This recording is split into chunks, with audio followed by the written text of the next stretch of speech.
Zone with Crystal, Gilbert, and Don. And we have an incredible guest in the studio today. He's going to talk to us about creating wealth, which is really, really important, both for our personal lives, for our community, and for the legacy of our families. His name is Marcus Tyrone. He's an investment specialist. He's been in the financial industry for 20 years. He has several professional licenses. He's the father of one, and he's a graduate of Cal State Sonoma. Okay, well, welcome, Marcus. Well, thank you for having me. We're glad to have you. When you first came into the studio, I was talking that, usually when we talk, that's one area that when we talk to our people, a lot of us have no knowledge of whatsoever. Right.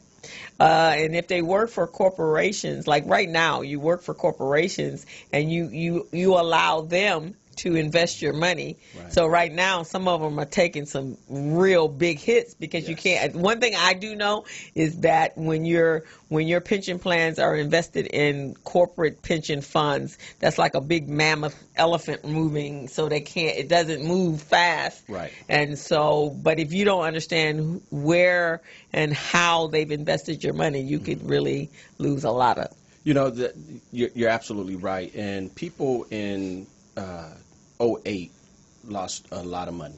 Yeah. Right. Because they didn't take an interest in it. Yeah. And really, investing is as simple as going on Amazon and downloading a book. Right. Any knowledge is better than no knowledge. Right. And that's one of the reasons a partner of mine, Patrick Hammond, and I started a class called Financial Education Workshops. Oh. And we teach those on Mondays. Oh, okay. In the city of Carson. So if you're in California, come on down. But we teach investing. There's a method to the madness. Okay. Right?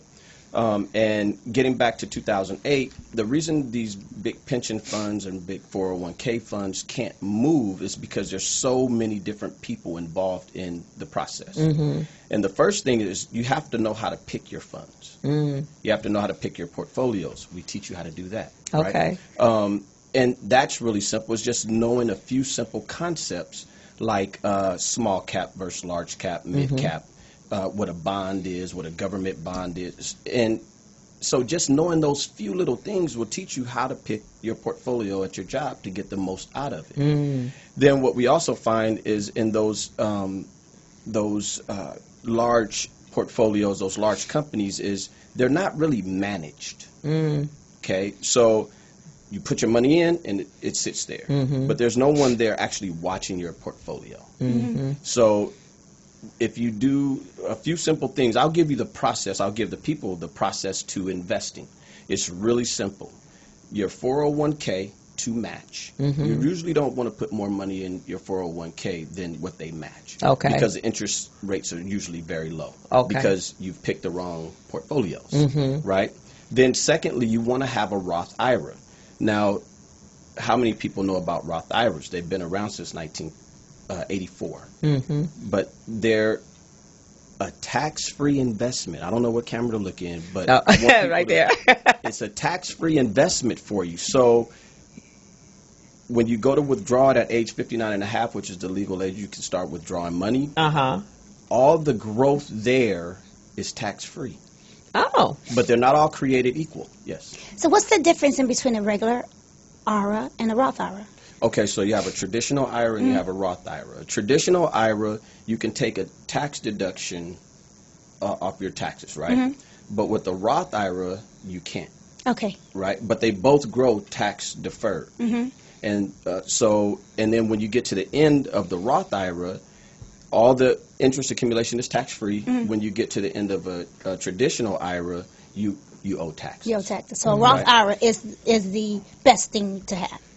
Yes. Okay. Now, a traditional IRA has its place, especially when we're doing rollovers. Okay. So if you're going to roll, let's say you're retiring, you're going to roll over your money from your 401k, we're going to put that into a traditional IRA if that's what suits you best. Now, does it have an amount, a limit of how much you can have in your IRA?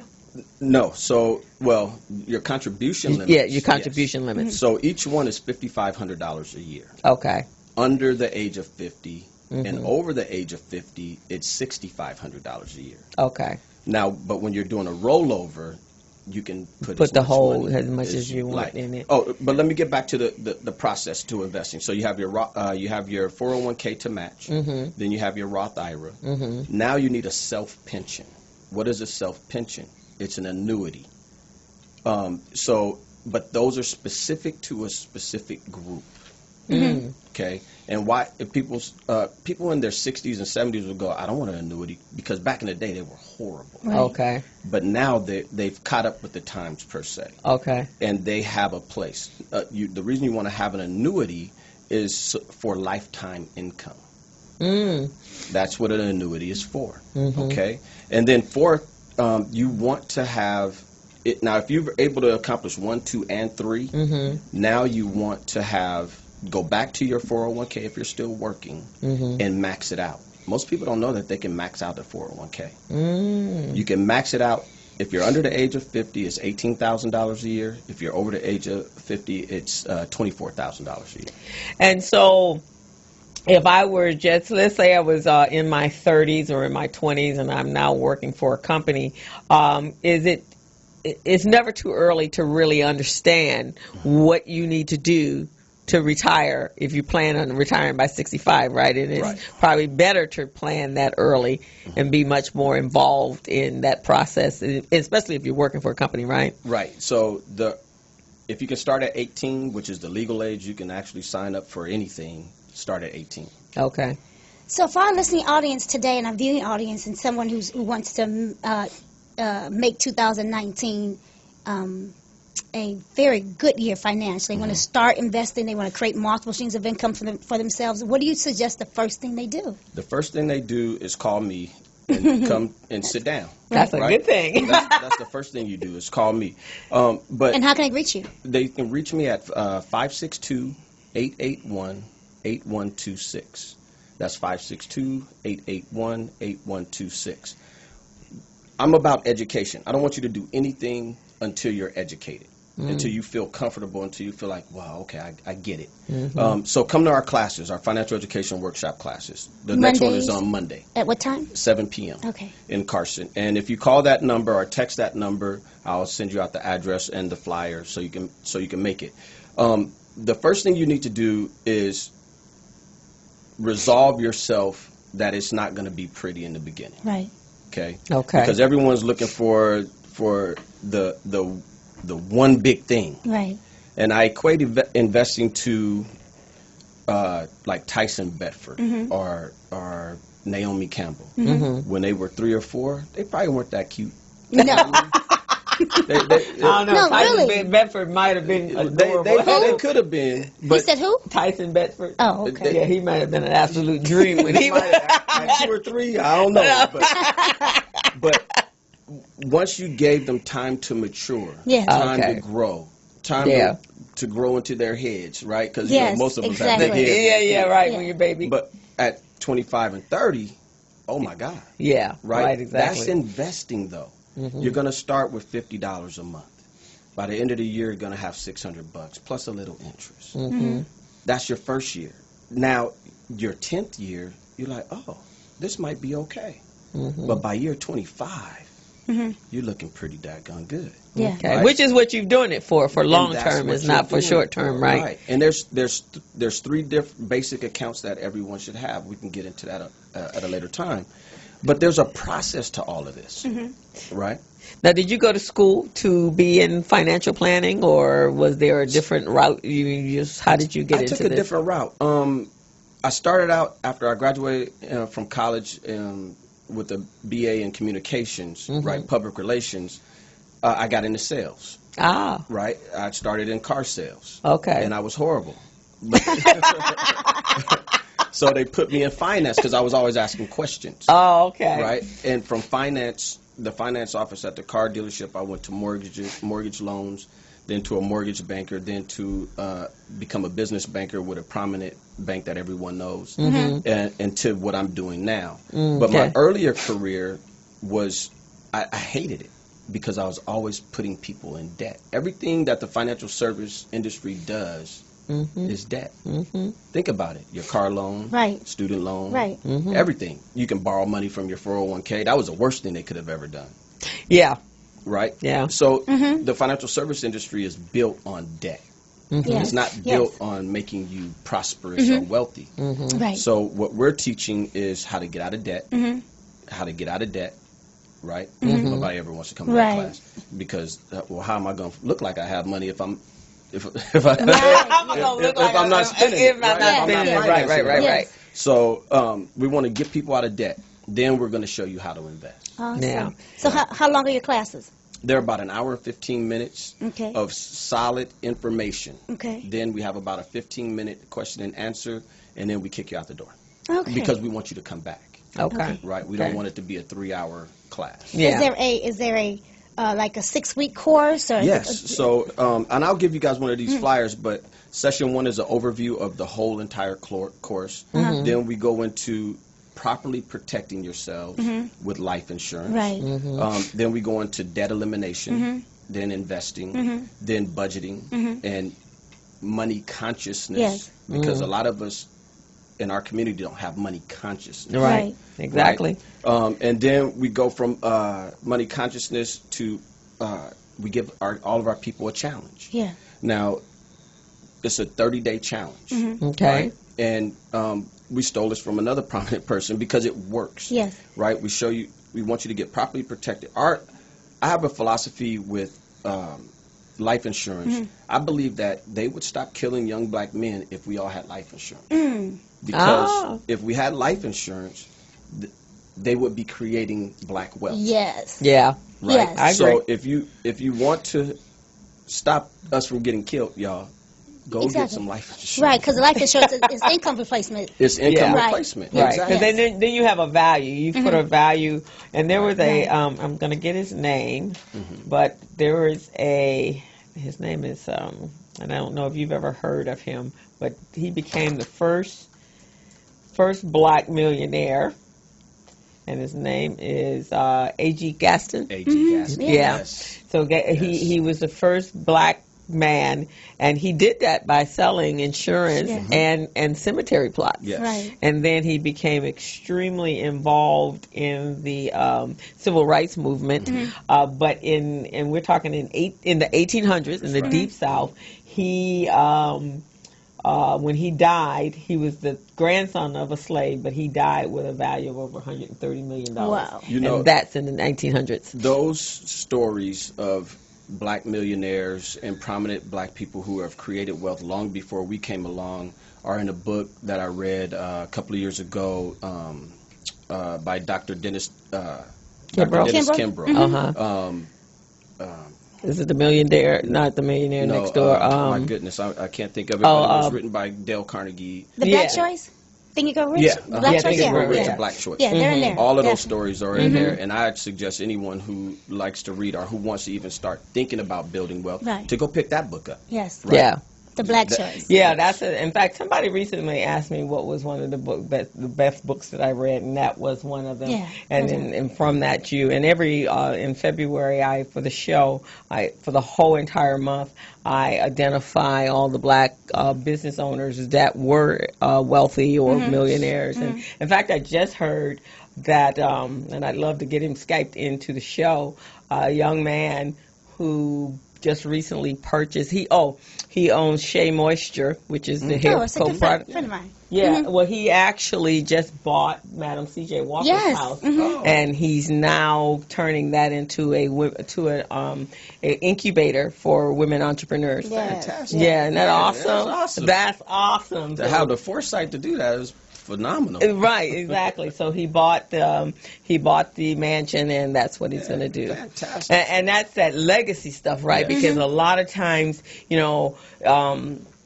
And I was just talking to somebody recently. Oh, it was the founders the founders of Broadway Federal Bank. So they didn't have children when both the sons and their father was Paul Williams. Her grandfather was Paul Williams, and then the Williams and the Hudsons got together because they were a prominent family in Los Angeles. And so the children of Paul Williams did not have children, and so the legacy is done. Stop. Right. And so now the bank is still there, but the bank is no longer family owned. And so those are the things that we as a people have to create legacies, because our children, when you look, we can look here and go, wow, and I am assuming that A.G. Gaston's family is still, the legacy was there, because that's $130 million. So what would that be equated to today? We have a rich history as Black people of creating wealth. We just don't know it. Right. So, exactly. And so we can continue that tradition, by sharing, by educating one another. Right. And that's the goal of the financial education workshop, is to just give out the information. We don't charge for this, right? We just want to give the information out. Yeah, and it's important. And there are a number of people right now is on social media. That's what they're doing. There's this one young lady, and I think she's from the East Coast. Her name is Deirdre. I mean, this lady, I thought I was a researcher, but she digs up some stuff about our people that is absolutely phenomenal. Things that you've never heard, but that's what she does. And I think she has a radio show back east somewhere, but she's just very intrigued and letting us know that we didn't start at slavery. No. And even after slavery, there were our forefathers that were just doing some phenomenal things, and the inventions that we've created just out of necessity. Right. So to make our job easier, for even working in slavery, we created brooms and combs and and cell phones and microwaves but when our young people, they don't know these things because that information is never disseminated. Well, look, if I wasn't in investing, I wouldn't know the name John Rogers. Right. And John Rogers is phenomenal. Yes. Right. He started Ariel Investments, the Black-owned mutual fund company. Yeah. I mean, come on, we do phenomenal things. Yeah, Golden State was a mutual fund, and actually, that was the area we started. We either had cemeteries and we sold burial plots. Yes. So insurance was really one of the top industries for us at the time. And now it's hard to find us, because I had started out when I came out of college. I started out in the financial planning industry, and I was in it for about 20 years. Okay. And 20 years, and then I decided to become an entrepreneur, and at the time when I came out, it was at the first recession we had in the fall was in 2000. No, it was the saving and loans before, which the one in 2008 was much worse than that one, but all the savings and loans. So like 97 or something. 97. Like so I was like, okay, because, commission. Yeah. Okay, and it's the first thing folks start throwing away is insurance policies. So can you quickly tell our audience, because there's a lot of people who don't understand how wealth can be created from insurance policies. Explain to them how that is an income replacement. So income, and why I like to call it income replacement, because that's exactly that, right? If your family depends on your income, and you suddenly don't come home one day, your income stops coming into the house, right? So now what does that family do? They have to start all over, right? So life insurance protects that income. It insures that income. So now if you brought in $40,000 a year and you have a $400,000 life insurance policy, that money should last you until your youngest child is out of the house. Yes.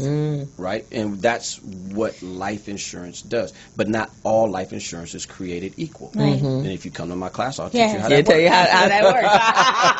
So that class is on Monday night in Carson. Where in Carson? It's in Carson, right behind the you know where IKEA is? It's right in the industrial area there. Oh, okay. And so it's in a nice part of town. And it's at what time? 7 p.m. 7 p.m. And if you call 562-881-8126, I'll text you the address and you can come out. Okay, and if you send me the information, text me or email me the information, then I'll make sure it's in the body of the description of the show. I'd love to thank you for having me on this show. Oh, this has been phenomenal. I'm proud of you. Thank you. Thank you. I've known Don for a couple of years. I've listened to her show, but This is awesome. Yeah, this is our way of doing exactly like what you're doing. But, I think for us it's just a matter of reinforcement. The more you hear it and you hear like the conversations we're having, because a lot of times, we take it for granted that everybody knows this stuff and they don't know that stuff. But the one thing I do know is as a people, we need to stop having GoFundMes to bury our loved ones, and we need to stop standing in between cars asking for money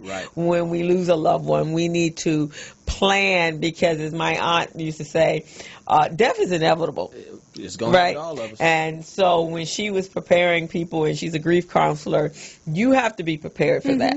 And so even if your parents are not addressing it, then the children of the parents need to address it to make sure that there's something in place. Yes. Yeah, because one of the things my mom did when she died of lung cancer about 7 or 8 years ago, my mother had all her insurance policies together, and when we knew it was inevitable that she was going to die, she said, okay, up in that folder up in the closet, and I'm like, I don't want to hear that. No, you do want to hear that. And everything is in that closet. I need you to take it down and let's go through everything. So I knew where everything was, and then I went even before when the hospice nurse told me it was time, that it was going to be close in time and soon. I went to the mortuary and I made all the plans and all the arrangements. And so on the day, all I had to do was make a phone call. And so now it wasn't the hurriedness. It's already an incredibly crushing time. And if you got to worry about how you're going to bury them, that's much worse. And if you have to worry about these policies paying out. Because a lot of them don't. Like you said, all policies are not created equal. My best girlfriend, her mom passed away on Christmas Day. The funeral was this coming week. And her mother had a whole bunch of policies. So I'm praying to God that all those covers, she had the right type of policy that pays out for her and her children, and all of her things are in order. So as a gift, if you like, if she needs help analyzing those, I'll be more than happy to do that for her. So if any of our listening audience needs to talk to you about insurance, they can call you about that as well. But if they have policies they want you to look over, you're available for that? And look, whether you call me or not, read it. Because if you don't read it, you're going to be very disappointed. I have tons of stories of people who actually just sat down and finally read it and go, no, this can't be right. And the interesting thing is, it's right there. I had a girlfriend of mine who, it was right there in her face that this does not pay out if certain things happen. But she was listening to what the person said because the relationship was like, but they told me it was. And I said, no, it says it right there. It's not going to pay out. And that's why it's good to call you to, even if you've had it for a long time, to reevaluate to make sure that it's still doing whatever the original idea was when you purchased it. And we don't require you to purchase anything from us, right? We want you to make the most intelligent decision for you once you're educated. So if you think that's going to a different company, then take the information and go to a different company. We have no problem with that. We just want you to be educated. That's good. Because without education, you're making a huge mistake. One of the craziest things about insurance that I just don't understand is that they tell you you're going to be paying into this insurance policy for 2 or 5 years, and the first 2 or 5 years, there's no money. There's no money. Why? Because I pay into the bank for 2 and 5 years, and there's money. Why is there no money for me? I guess you guys were talking earlier about how the good book says, for lack of knowledge, people perish. People perish. So, look, we're all going to go. We just don't want to go badly. And I think it comes down to preparing. So we prepare for everything in life, and you're going to die, so you got to prepare for that. And the one analogy is when a person's having a child, you go through a whole process of 9 months of preparing for that. So we should do the same thing for the entirety of our lives and the end of our lives as well, because you want to make sure if something were to happen to you and you have small children or you college-age kids, that those children are prepared. There's something to take care of them, because that's devastating if, they had a life plan and then all of a sudden mom or dad is gone and, God makes that decision, not us, and you don't have anything in place, and that totally changes the whole dynamic of the entire family. So I've been teaching my daughter these things since she was 4. And how old is your daughter now? 22. Wow, really? Yeah, she just graduated from Clark Atlanta University. If you're watching, I love you, baby. Oh, my goodness. One would never look at you and see that he had a 22-year-old daughter. I started when I was 3. Okay. Got it. Or as they say, good black don't cry. Right. Thank you.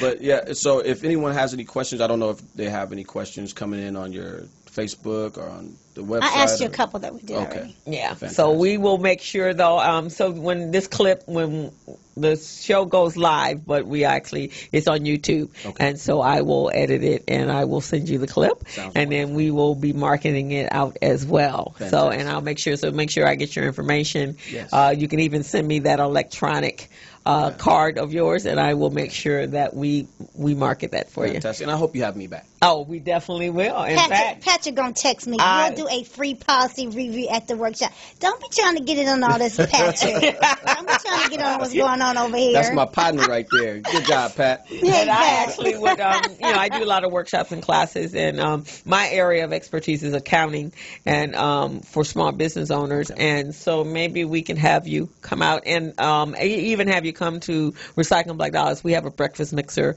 every second Tuesday of every month. Fantastic. And have you come talk to our members. We'd love to talk to everybody. Yeah, and I think it's very important, and I'll definitely send some people over, because especially we got a lot of young people that need to be in your workshop. And we have a mix of people that come to our classes, and the kids are the ones that keep bringing back the older people. Yeah. They're intrigued because they've never had these conversations. Right. They're not conversations we have at the dinner table normally. Right. But it will start those discussions. Yeah. It will just start. Yeah. In fact, one workshop I did one time was called reevaluating your assets, making sure that your assets were doing what they were supposed to do when you purchased. So a lot of people had to make some decisions. Fantastic. So we're going to go to break and get to the rest of our wonderful guests. It was amazing to have you here. Great information. Thank you so much. And I most definitely will have you back. Fantastic. Thank you so much. Okay. All right. We're going to take a quick break and be right back. Be right back. Hello. Meet Larry. Larry is a general contractor.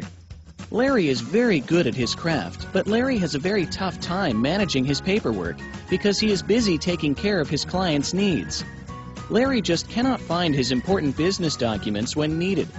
Larry is also being passed over for bid opportunities from prime contractors because he is perceived as not ready. He doesn't know where his business license, certifications, insurance, and other key corporate documents are located most of the time. Lucy owns an auto body and collision repair shop and has been using a business management and procurement assistance program called Small Biz Pro to keep her business organized, business ready, contract ready, and bank loan ready. Small Biz Pro is a 3-in-1 cloud-based business management, procurement, and market research assistance system designed to help businesses become business ready, contract ready, and bank loan ready.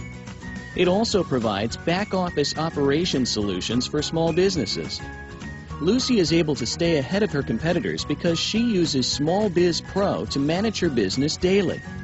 Lucy just clicks on Small Biz Pro from her tablet, mobile phone, laptop, or any internet-accessible device for data retrieval, and she's got it. Lucy introduces Larry to Small Biz Pro, and now Larry is more organized and can now find all of his documents and new bid opportunities in seconds. Larry now saves $120 in labor costs for each missing or misplaced document. Just simply go to your web browser and log into smallbizpro.net and register today for a limited 30-day free trial offer. Services start as low as $1 per day. Let's put the competition out of business. Small Biz Pro. If you stay ready, you don't need